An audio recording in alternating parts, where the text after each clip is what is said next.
to work. They really need you in the arsenal. A contentious start to week 3 of the prison guard strike across New York State. That includes Attica Correctional in Wyoming County, where dozens of corrections officers are still holding the line. Some voicing their disapproval loud and clear this morning, watching their co-workers report for duty. Good evening once again. Today marking the first day back to work for some guards, heeding to threats made by New York State over the weekend. The state said any employee who remained on the picket line today would lose their health insurance benefits and possibly their job. As of this morning, less than 10 corrections officers have been terminated. That's according to a news conference with the State Department of Corrections and Homeland Security today. It was there we also learned 32 facilities are still on strike, and that New York has spent $25 million so far in response.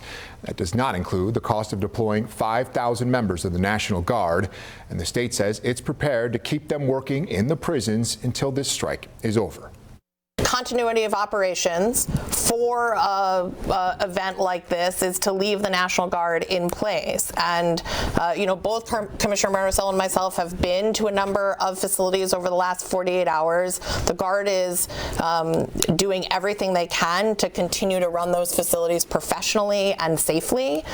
It is our sincere hope that this strike ends, this illegal strike ends, and ends quickly, ends today, ends tomorrow. Let's get back to work. But the National Guard will stay for as long as we need the National Guard to stay, and right now they're doing a very good job.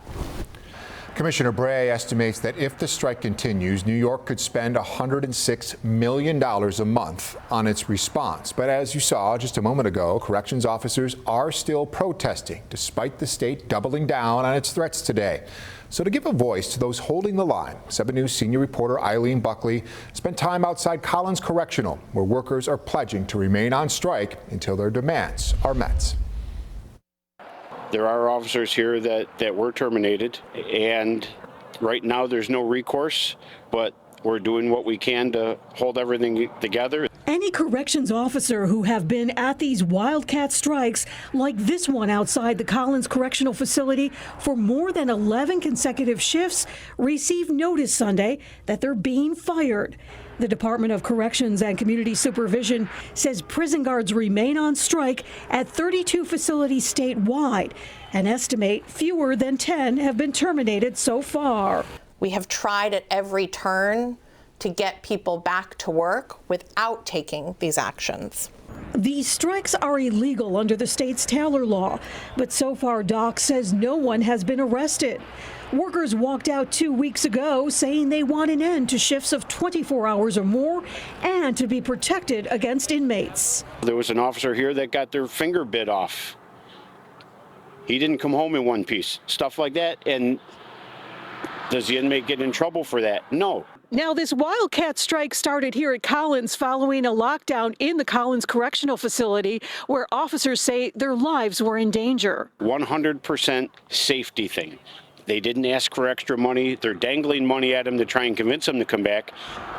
But for some unknown reason, they don't want to budge on the HALT Act. There's really no change that we can immediately make to the HALT Act other than to go to the legislature to make changes. A tentative deal was reached last week between the state and union that called for a 90-day suspension of the HALT Act. Striking prison guards won't go on camera, but Ernie Doyle, a retired guard from Collins, says they want Governor Hochul to know they're not happy with the state's deal. It's actually a disgusting thing on the part of the governor. The AWOL COs are also receiving notice of losing their health insurance. Eileen Buckley, 7 News, Collins.